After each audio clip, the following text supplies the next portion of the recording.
Manisi.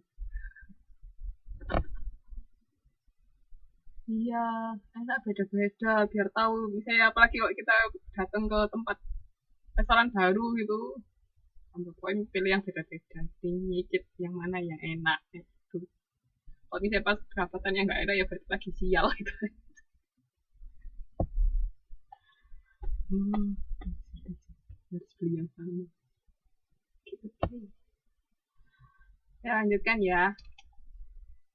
Nah, di sini kelompok sebagai sumber referensi. Jadi kelompok referensi atau acuan itu individu atau kelompok nyata yang, atau khayal yang memiliki pengaruh evaluasi, aspirasi, bahkan perilaku terhadap orang lain. Jadi kita mengacu terhadap kelompok tersebut semua dari misalnya gaya hidup, perilaku, sikap, pola pikir itu bisa semua seperti itu. Nah, ini kelompok mempengaruhi konsumen, itu bisa mempengaruhi proses, peran dalam kelompok, penyesuaian, proses perbandingan sosial, sama polarisasi kelompok. Di sini kelompok mempengaruhi proses, itu maksudnya di sini kelompok acuan itu yang paling berpengaruh terhadap konsumen, mempengaruhi orang lain melalui norma, informasi, dan melalui kebutuhan nilai ekspresif konsumen. Jadi misalnya di sini pengaruh norma terjadi apabila norma-norma bertindak mempengaruhi perilaku konsumen. Kayak misalnya cara berpakaian yang dianggap sopan. Mungkin kayak tadi Mbak Siti pakai jilbab yang lebar, jilbab syar'i gitu kan. Itu karena semua di misalnya orang-orang di kelompok tersebut semuanya berpakaian seperti itu. Jadi harus mengikuti apa yang ada di kelompok tersebut. Jadi Mbak Siti juga pakai pakaian yang sama kayak gitu. Terus pengaruh informasi, ini apabila kelompok memberi informasi yang sangat dapat dipercaya dan mempengaruhi keputusan pembelian konsumen. Jadi kayak misalnya mengikuti saran teman untuk mengkonsumsi produk yang sama dengan yang digunakan teman tersebut karena murah dan kualitasnya bagus. Ya, kayak tadi misalnya kelompok anak kosnya Mbak Haryanti, satu mie ayam. Misalnya ada yang bilang, mie ayamnya itu enak, ayo kita makan di situ. Jadi semua makan mie ayam. Ini kan informasi. Kalau pengaruh nilai ekspresif mempengaruhi konsumen apabila mereka merasakan bahwa suatu kelompok acuan mempunyai nilai dan sikap tertentu yang berhubungan dengan proses konsumsi. Jika ingin mengkonsumsi sabun mandi karena ingin putih dan cantik, seperti yang ditampilkan oleh model iklan. Jika misalnya kita lihat iklan semuanya, kayak misalnya gini aja yang kelompok ya kan, kalau ini kan individu. Misalnya kayak tadi anak geng itu lihat idolanya, misalnya siapa rocker apa, semua pakainya misalnya pakai kalung yang dari metal atau apa, kayak semua pada ikut kayak gitu gayanya, itu bisa. Jadi ingin mengikuti idola itu juga bisa. Itu kan untuk pengaruh nilai ekspresif, jadi dia bisa mengekspresikan dirinya seperti idolanya. Shinzui sabun, beneran loh, saya pakai Shinzui juga. Dulu saya hitam, nggak percaya tuh pasti, sungguh. Dan dulu saya tuh main volley di outdoor sampai siang-siang itu gosong kayak orang Ambon gitu, wajahnya hitam. Serius, sungguh, saya nggak bohong. Nah, dulu tuh kalau latihan itu dari jam 7 pagi sampai jam 12 siang itu outdoor. Waktu itu pas persiapan ada pertandingan antar kota di Jawa Timur. Nah, waktu itu pas kebetulan kan ikut ikut timnya Surabaya. Nah, itu latihannya intensif. Oh, itu tadi hitam. Tapi untung sekarang sudah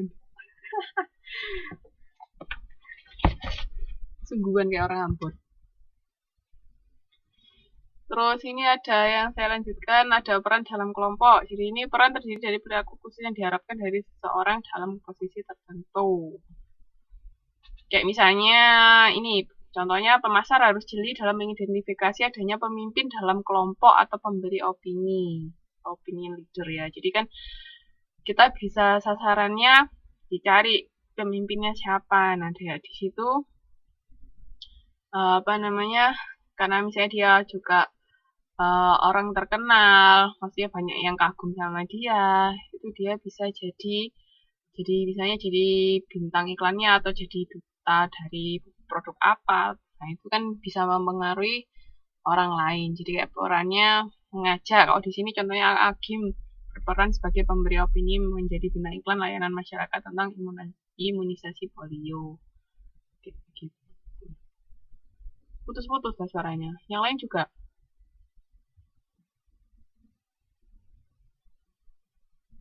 Mungkin tempatnya Mbak Elin. Saya nggak kebiasaan manggil Mbak Ellen. Panggil Mbak Arianti aja. Oke.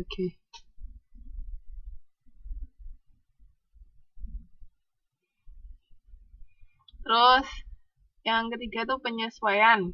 Jadi seseorang dapat menunjukkan perubahan perilaku sebagai akibat penyesuaian terhadap kelompok. Itu tadi kan karena ada proses sosialisasi toh.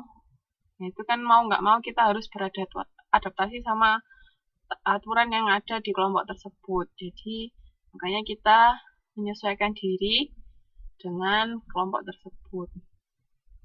Makanya ada proses penyesuaian. Terus proses perbandingan sosial. Jadi di sini orang membutuhkan untuk menilai opini dan kemampuan mereka dengan membandingkannya dengan opini dan kemampuan orang lain. Misalnya, strategi yang dilakukan pemasar untuk mempengaruhi konsumen dengan menampilkan sosok yang memiliki ciri latar belakang dan perilaku yang kurang lebih sama dengan target konsumen, ya kayak itu. Misalnya, target produk kita, misalnya untuk orang-orang sepuh.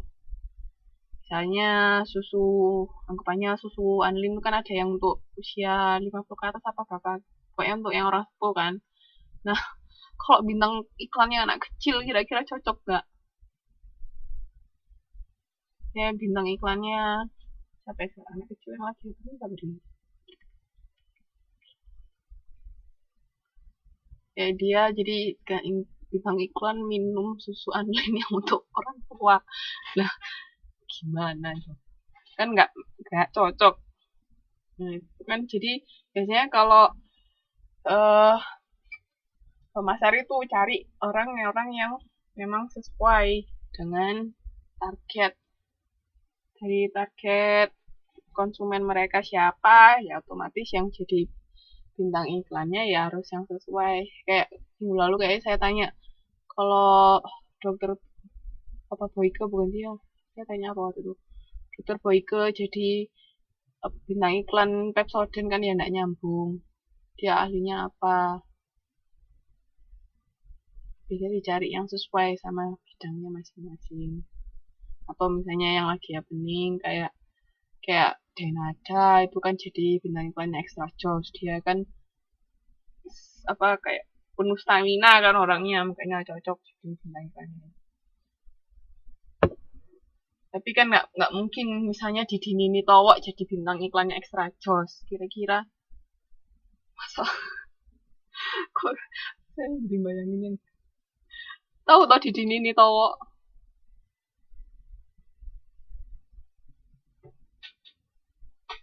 Nah, kan nggak mungkin kalau dia jadi bintang iklannya Extra Joss. Ya, tapi sakti di Dinini Towok kayak nggak punya tulang.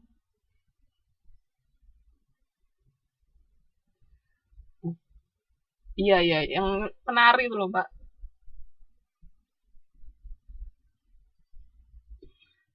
Terus habis itu polarisasi kelompok. Di sini terjadi perbedaan pandangan antara kelompok dengan individu dan kelompok dapat berubah pandangannya dikarenakan informasi dan budaya yang ada. Jadi contohnya di sini misalnya upaya dari pemerintah untuk meningkatkan kesadaran masyarakat Indonesia untuk tetap semangat memberikan pendidikan kepada anak-anaknya dan menyekolahkan mereka walaupun dengan kondisi ekonomi keluarga memang sedang sulit. Nah, sebenarnya norma aturan dalam kelompok atau pandangan atau apapun itu masih bisa berubah. Jadi bisa disesuaikan dengan kondisi sekarang atau dengan informasi yang baru itu masih bisa berubah.